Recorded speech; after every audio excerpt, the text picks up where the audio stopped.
మెదక్ జిల్లా రామాయంపేట మండలం ఆర్ వెంకటాపూర్ గ్రామంలో నిన్న డాక్టర్ బిఆర్ అంబేద్కర్ గారి జయంతి ఉత్సవాలు ఘనంగా జరిపారు. ఆదివారం రోజు రాత్రి గుర్తు తెలియని వ్యక్తులు అంబేద్కర్ గారి విగ్రహాన్ని, వారికి ఉన్న కళ్ళద్దాలను, చేతిని, విగ్రహాన్ని ధ్వంసం చేశారు. ఈ సందర్భంగా ఆర్ వెంకటాపూర్ గ్రామస్తులు, యువజన సంఘాలు, దళిత నాయకులు, దళిత సంఘాలు ఈ విషయంపై తీవ్ర విగ్రహం వ్యక్తం చేస్తూ రాస్తారోకోకు దిగారు. అంబేద్కర్ భారత రాజ్యాంగాన్ని రచించినటువంటి అంబేద్కర్ గారికి న్యాయం జరగడం, అన్యాయం జరగడం పట్ల వీరు తీవ్ర ఆందోళన వ్యక్తం చేస్తున్నారు.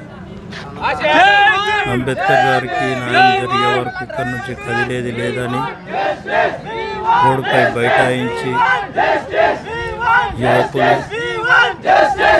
యువజన సంఘ నాయకులు, దళిత సంఘ నాయకులు ప్రతి ఒక్కరూ రోడ్డుపై బైఠాయించి న్యాయం జరిగే వరకు ఇక్కడికి కదిలేది లేదని యువజన సంఘాల, దళిత నాయకులు, యువజన సంఘాల నాయకులు ప్రతి ఒక్కరూ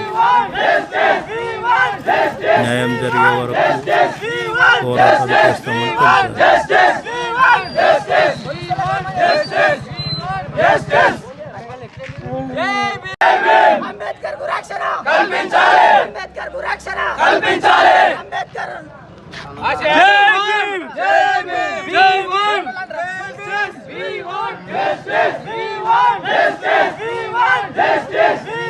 Justice!